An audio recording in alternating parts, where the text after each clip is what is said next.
어깨 아픈 사람들에게 아주 큰 도움이 되는 처방을 알려드리겠습니다. 어깨에 석회가 꼈습니다. 얘기 많이 듣죠? 석회 꼈어요? 치료 받고 있어요. 근데 병원에서 치료를 할 때 충격파 같은 거 하죠? 주사도 놓고 충격파도 하고 하는데 원래 어깨에 석회가 끼는 것은 자연스럽게 석회가 흡수된다고 합니다. 시간이 지나면. 그러니까 통증이 아주 심할 때는 치료를 받는 게 마땅하겠지만 버티다 보면 시간이 지나면은 자연스럽게 몸에서 흡수가 되기 때문에 언젠가는 좋아진다는 거죠. 근데 그거를 이제 참지 못하는 분도 있고 일을 해야 되는 분들은 특히나 그런 분들은 치료를 해야 되겠죠. 우리가 회전근개 증후군이라고 많이 듣죠. 회전근개가 파열됐다. 뭐 이런 얘기 많이 들어요.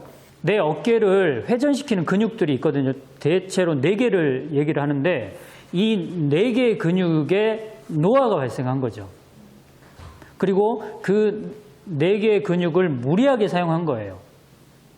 그랬을 때 손상이 일어날 거고 그 손상에 의해서 어혈이 발생할 거고 그리고 그게 처리가 잘 안 되면은 담이라는 게 또 형성이 될 거고 그 상황에서 내가 스트레스를 많이 받았으면 혈관이 또 좁아지니까 처리가 또 안 되는 거예요. 이러한 것들이 복합적으로 발생이 되면 어깨에 손상이 발생했을 때 빨리 회복이 안 되고요. 통증이 발생하고 더 심화되고 이런 증상이 생기는 거죠. 오늘 여러분께 알려드릴 이 처방이 그 치료를 받지 말라는 뜻이 아니고요. 치료를 받으면서 이 처방을 사용하시면은 치료 효과가 훨씬 더 좋아진다는 뜻이에요. 치료 기간이 단축이 될 수 있다는 뜻입니다. 그래서 오늘 여러분께 소개하는 처방이 만병통치라고 생각하지 마시고 서로 상호 협력을 해서 다른 치료와 같이 사용을 해서 더 좋은 효과를, 더 빠른 효과를 내자라는 데 초점을 두셨으면 좋을 것 같습니다. 견비탕입니다. 들어가는 약재를 보겠습니다. 강황, 단삼, 향부자, 바나, 백작약 이게 각 6g이고요. 진피, 감초, 당귀, 청궁, 해동피, 강활 이게 각 4g입니다. 강황, 단삼이라는 약이 있습니다. 강황은 여러분들이 매스컴을 통해서 많이 효능에 대해서 설명 들으셨겠지만 전문가들이 가장 많이 사용하는 분야는요. 어깨 아플 때예요. 이건 모르셨죠? 왜냐하면 강황은 원래 분류가 약의 분류가 어디에 분류가 되어 있냐면 어혈을 제거하는 약으로 분류가 되어 있어요. 말하자면 혈액순환제예요. 그런데 이 혈액순환제이면서 통증을 없애는 효과가 있다는 게 강황의 특징이에요. 그래서 이 강황은 어혈, 한방에서 말하는 어혈이 장기적으로 정체되어 있는 상황 그리고 그 양이 아주 많았을 때에 이 강황을 사용하는데요. 보통 어떤 상황이냐면 어깨를 많이 썼을 때입니다. 그러니까 육체 노동자예요. 어깨를 많이 사용하는 사람들이 손상이 많이 일어나거든요. 그때 어혈이라는 게 발생을 해요. 그 어혈이 풀리지 않고 장기적으로 어혈이 형성되었을 때 이 강황을 썼을 때 이 강황이 어혈을 제거하는 동시에 혈액순환을 시킵니다. 동시에 통증을 없애는 효과까지 같이 가지고 있어서 어깨 아플 때 강황을 많이 사용하는데 이것을 도와주는 약이 단삼이에요. 단삼도 여러분 혈액순환제죠. 그리고 사실은 어혈을 제거하는 효과가 강합니다. 강황, 단삼 둘 다 본초서에 보면은 어혈을 제거하는 약으로 분류가 되어 있어요. 두 번째 분류가 향부자와 진피입니다. 지금까지 여러분께 향부자에 대해서 언급을 제가 안 했거든요. 한 번도 한 적이 없는 것 같은데 향부자는 매우 중요한 약입니다. 향부자 없으면 그 치료가 안 되는 병들이 상당히 많아요.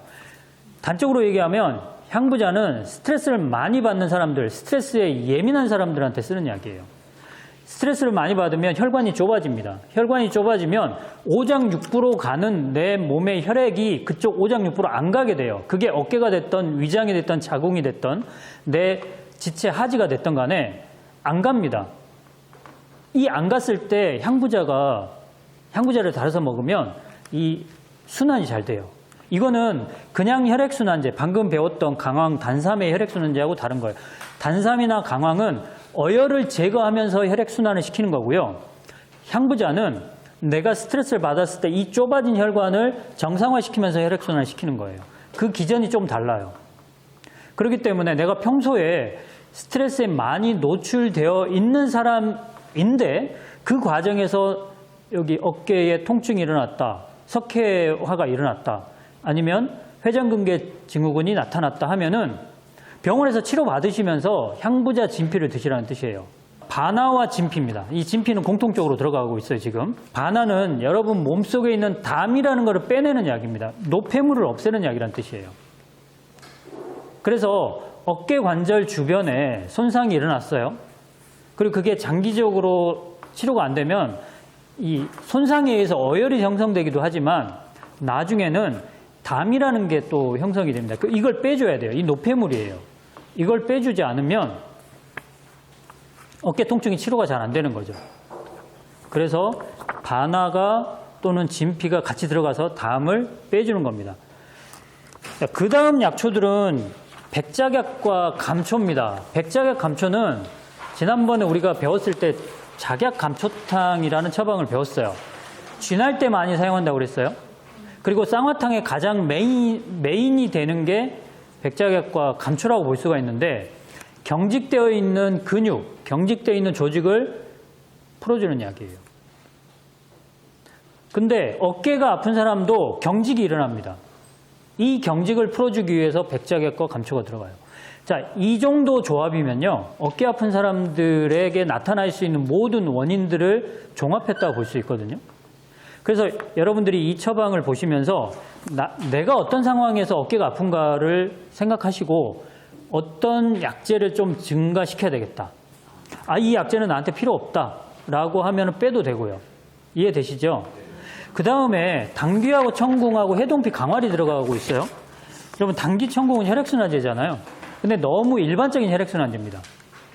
그러니까 이 혈액순환을 잘 시켜야 된다는 건 기본적인 거기 때문에 당귀와 청궁이 들어가는 거고, 그 다음에 해동피하고 강활이 들어가는데 여러분, 해동피가 뭔지 아세요? 해당화 아니고요. 엄나무 껍질입니다. 네, 엄나무 껍질. 사실은 엄나무 껍질도 가장 많이 사용하는 분야가 어깨 아플 때예요. 물론 허리 아프고 무릎 아플 때도 효과가 있습니다. 하지만 어깨 아플 때 효과가 좋은데 이 근육을 좀 펴주는 역할을 해주거든요. 해동피도. 마지막에 강활이라는 약이 들어가죠. 강활은 진통제입니다. 통증을 없애기 위해서 들어가고 있습니다. 그래서 지금 배우고 있는 겸비탕을 여러분들이 좀 용량을 조절해 가면서 사용하신다면 아마 어깨 아픈 분들의 치료 기간을 단축시키는 데 굉장히 큰 도움이 됩니다. 이 처방은 어깨에 석회가 꼈을 때도 사용할 수 있고요. 회전근개 증후군이 있을 때 사용할 수 있어요. 회전근개 파열이 있는 사람들도 물론 사용할 수 있고요. 오십견이 있는 사람은 사용할 수 있습니다. 이 병들이 조금씩은 다르거든요. 그래서 어깨 아프다 하면은 공통적으로 그냥 사용할 수 있다라고 생각하시면 될 것 같습니다. 제가 오늘 여러분께 겸비탕이라는 처방을 소개해 드렸는데 우리나라 사람들 모두가 어깨 안 아프고 살았으면 좋겠습니다. 저도 어깨가 가끔씩 아플 때가 있거든요. 저는 어깨를 많이 사용하는 사람은 아님에도 불구하고 아플 때가 있어요. 뭐 때문일까요? 늙어서 그렇습니다. 늙어서 그래요. 저 젊어서 안 아팠어요. 여러분, 근데 이 나이보다 10년, 20년 더 되면 더 아프겠죠? 아마 이 방송을 보고 계시는 분들은 무릎을 탁 치면서 맞아 그럴 텐데 우리 나이 드는 게 참 안타깝기도 하고 속상하기도 하고 그렇습니다. 그럼에도 불구하고 우리 곁에는 이렇게 내 몸의 어떤 그 통증을 또는 어떤 문제를 해결할 수 있는 좋은 약초가 있잖아요. 이 약초들을 잘 요리를 하면 처방이 되는 거고요. 그래서 우리가 이 겸비탕이라는 처방을 배웠는데 잘 활용하셔서 어깨 아프신 분들 많은 도움이 됐으면 좋겠습니다. 여러분 항상 건강하시기 바랍니다. 지금까지 약초교수 조경남이었습니다.